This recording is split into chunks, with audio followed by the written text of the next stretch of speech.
Welcome to Sorting Through Life with Colleen Waterston on AM 950, the progressive voice of Minnesota. This show is brought to you by Space by Space Organizing. I am the owner and lead organizer of Space by Space, and today I'm here with Alicia, who's here often and in my life often, my right hand on most jobs, and Natalie, welcome back, Natalie. You've been here.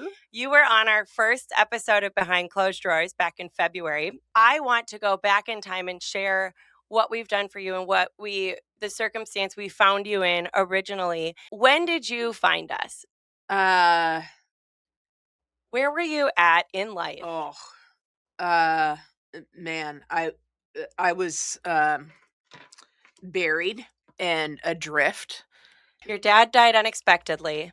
Yes. And you were living out of state. You had a close relationship, but not seeing him frequently, not going to your childhood home often. He still lived in the childhood home. Yep. You get this call, your dad died. Yep. So you go home, you figure out what's going on here, and you see the house, and you know, okay, I'm inheriting this, and I think I'd like to live here. I'd like to live here to figure out what's going on here. You go back to Washington, you set up the movers, they pack up your stuff. Yep. They get there. You don't. You get into a car accident on the way that put you in the hospital for a while, like in Montana, probably a black ice, who knows, but terrible car accident.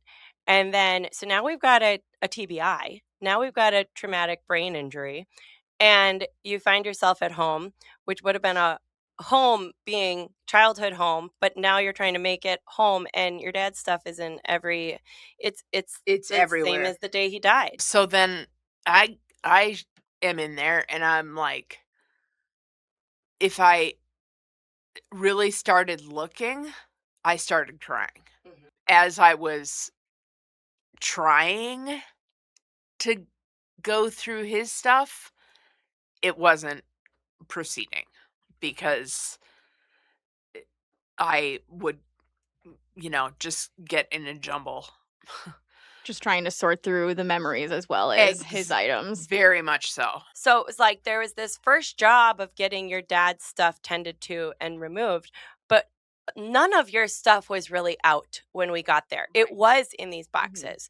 I'm like opening up this stuff, and there's this level of sophistication that didn't present at that consultation. Like an extremely, well-researched mental health practitioner for the military. You've helped people save their lives. You've helped people through PTSD at a level that most of us thankfully will never understand or know. And you had such a depth to what you knew, and the books on the shelves spoke to that.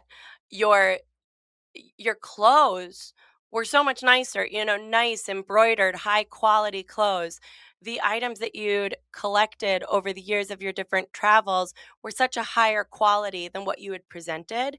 And so while it wasn't a judgment on where you were, it was this, Natalie, look at you. Like, look at what you like wear this, and almost giving you permission to put yourself back on, to step back into who you had worked so hard to be.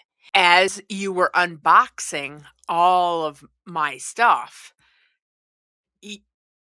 I came to life. Yeah.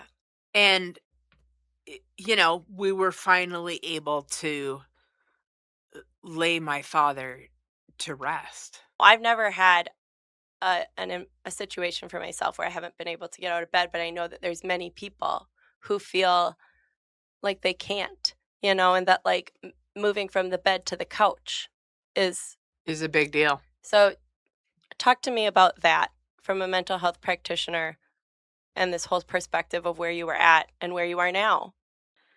I was very much underwater, and you coming in and even going through, the 5 spatulas that were in the one drawer, it was like you were throwing me a rope.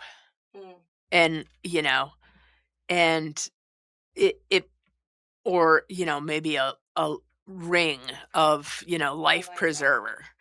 And it wasn't huge, but I could take a little bit of a rest Mhm. from trying to tread Mhm. water and keep myself afloat. And it was, I mean, like after the first day of actually working on stuff, I didn't feel, I mean, obviously my emotions hadn't just gone away, but I was able to feel a little bit lighter. And and I actually finally, I think, took a deep breath and didn't worry that water was going to get in my mouth as I was doing so. Every day when we were leaving, I could just see, like, more weight lifted off your shoulders, and you would just thank us extensively before we would leave every single time. Well, because you were absolutely worth it. Mhm. I mean, like, wow, you have made such a difference Mhm. i- in how I'm going to be able to move forward.